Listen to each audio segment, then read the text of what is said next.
Bonjour à tous, dans cette vidéo on continue les séries sur Ripple, deuxième partie, les nombres, on en est au 2,7. Donc distance parcourue en voiture, on va voyager. Une voiture peut parcourir une distance de n km par jour. Ouais. Combien de jours lui faudra-t-il pour parcourir une distance de m km? Le problème lit deux entiers, n et m. Alors,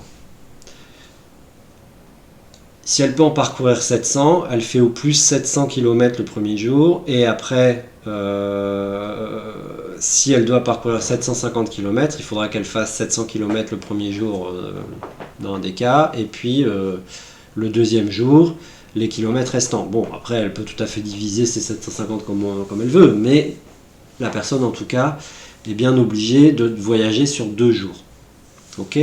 Donc là, on lit deux entiers, n et m. Donc n, le nombre de kilomètres par jour, m, le nombre total de kilomètres à parcourir.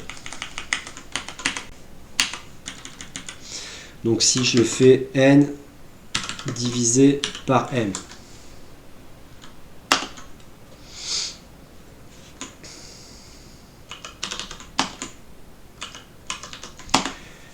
Ouais, super.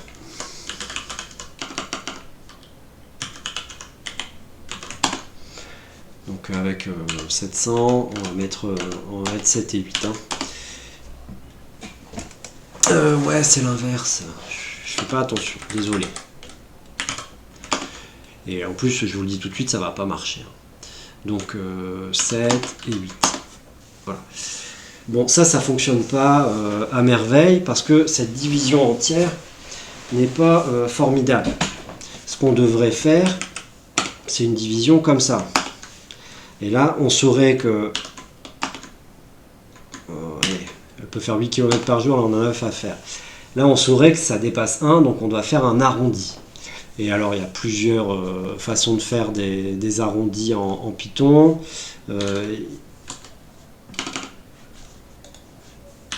Round, ça marche directement, ça ou pas? Ou il faut un porte-mat? Ouais, et sail. Voilà. From mat, import sail. Et donc, je peux faire sail. Ouais, sail 1.2. Et là, il arrondit à l'entier supérieur. Donc, round, regardez, 1.1, ça arrondit à l'entier inférieur. Sail 1.2, sail comme plafond, ça arrondit à l'entier supérieur. Donc, on va faire ça proprement. From mat, import sail. Et ce que je veux, c'est le sail de ce truc-là.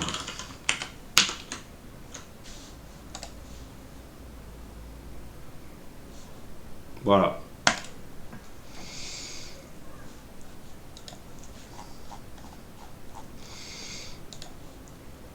Alors, étant donné une année, c'est-à-dire un entier positif, déterminer son siècle. Remarquons que le XXe siècle commence en 1901. Ouh. Donc j'ai une année. Si je fais le XXe siècle, l'année 2000, XXe siècle divisé par 100, les siècles, ça va presque marcher. 1901. Ok. Donc remarquons le premier exemple, ça doit être une année en plein milieu. Donc ça c'est bon. Mais pour 1901, c'est pas génial. Alors, si on fait A-1,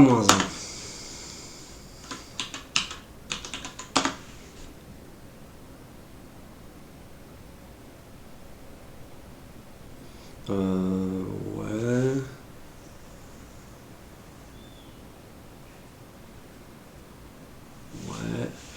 Là, ça va quasiment marcher, mais ça va échouer dès le premier. Pourquoi? Parce que pour l'année 1900, voilà. Donc on doit renvoyer ce nombre-là, moins 1. Et là, je pense que ça va marcher. 1901 18, plus 1, pardon. 1901, 20, ouais. Recommençons avec 1950, c'est l'année du XXe siècle. Recommençons avec 2018, champion du monde, 21e siècle. Je crois que ça passe tous les cas. Hein.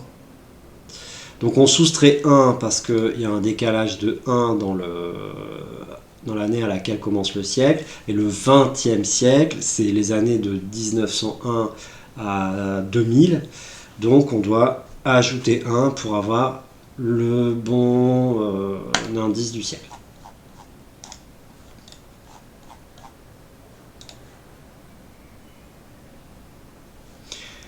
Alors, un cupcake que j'ai tapé n'importe comment coûte A euros et B cents.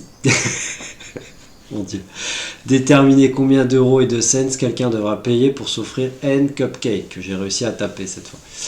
Un programme lit 3 nombres A, B, N. Il affiche 2 nombres, le coût total et les cents. J'ai rien compris. Parce que j'ai pas lu l'énoncé. Donc 3 nombres. Ok. A euros, B cents, d'accord. Combien d'euros et de cents quelqu'un devra payer pour s'offrir N cupcake? Donc A, B, N.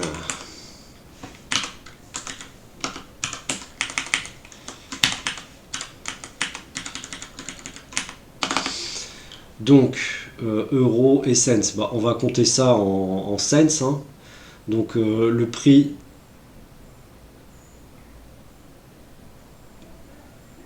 Ouais.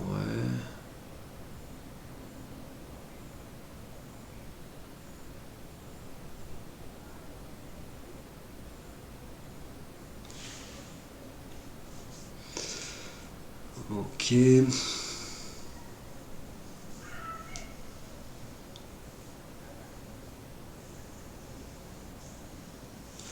Le coût total.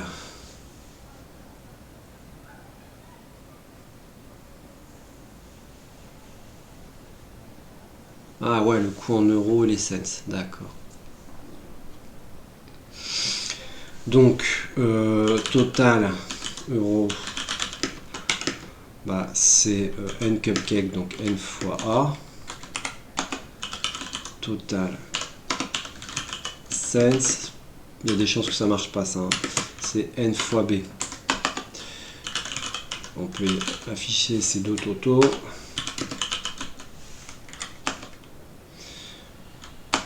Donc si je tape 10, 15 et 2, 20 et 30. Je ne suis pas convaincu parce que si le nombre de cents dépasse 100, on devrait passer aux euros. Hein.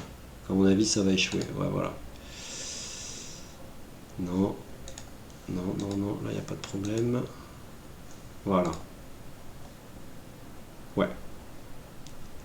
Parce que si j'ai un exemple comme ça, testons-le ici.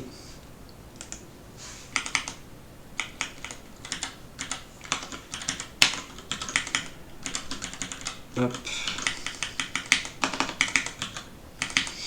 Si je mets A égale ça, B égale ça, N égale ça. Voilà.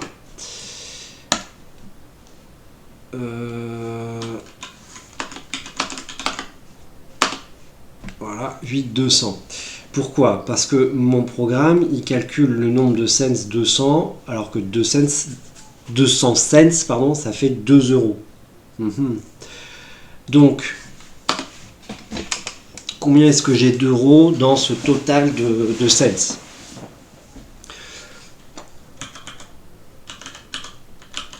Donc, le nombre d'euros parmi les cents, c'est N fois B, c'est total cents divisé par... on peut le faire en un seul calcul quand même. Hein. Donc si je veux calculer le total de cents dépensés, c'est N fois B plus total euro fois 100. Ça, c'est le coût total en cents. Maintenant, ce que je veux afficher, c'est le total de cents total de sales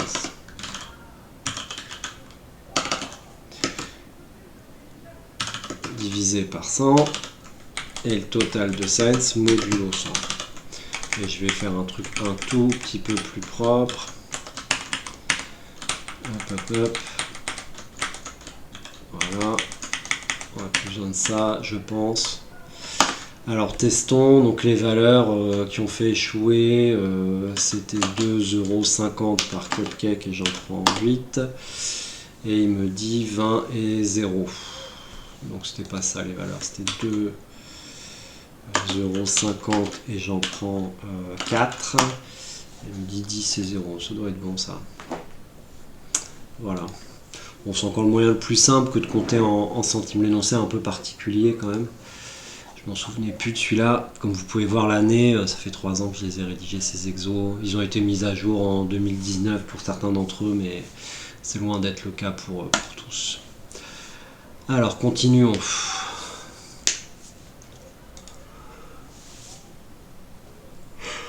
Pardon, les jours de la semaine sont numérotés ainsi. 0 pour lundi, 1 pour mardi, etc. 6 pour samedi. Un entier entre 1 et 365 est donné, qui correspond à un nombre de jours. Déterminer le numéro du jour de la semaine du Kayem jour de l'année, sachant que le 1er janvier est un vendredi. Donc là, on nous donne ça. Donc, il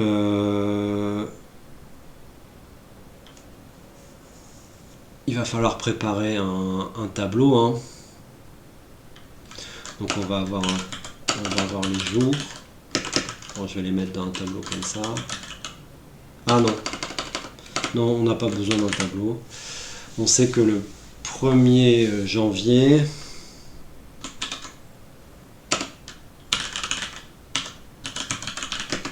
c'est un vendredi. Donc vendredi, c'est juste avant samedi, c'est 5.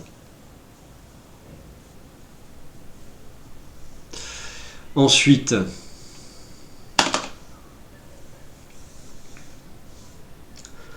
je vais calculer A modulo 7. Ça va me donner le nombre de jours écoulés depuis le 1er janvier. Plus 1er janvier. Et donc par exemple, pour le premier jour, non. Ouais, bah ouais. 6, non. Donc plus le 1er janvier, moins 1. Le 1er janvier, 5, ça a l'air d'être bon. Pour le 2 janvier, ça devrait être un samedi.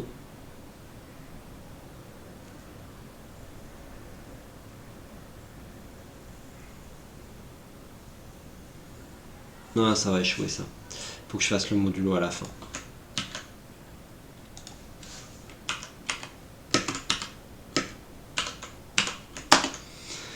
Pour donc le 8 janvier. Pourquoi tu m'embêtes? Parce que je veux une parenthèse. Pour... Oh là là, vas-y, arrête-toi. Pour le 8 janvier.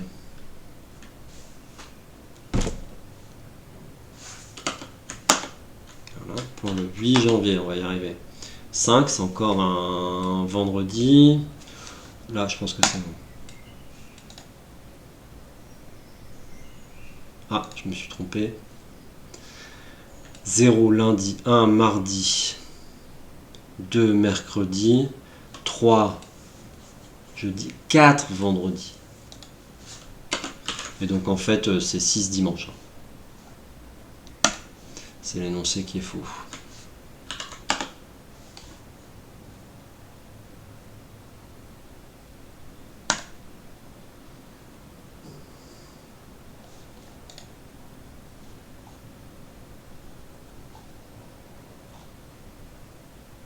What?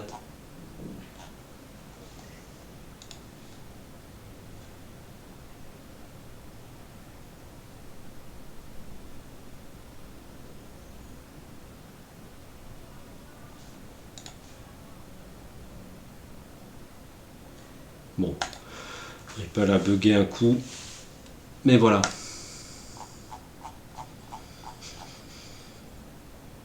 Bon voilà, on va en rester là pour cette vidéo. Je vous dis à bientôt.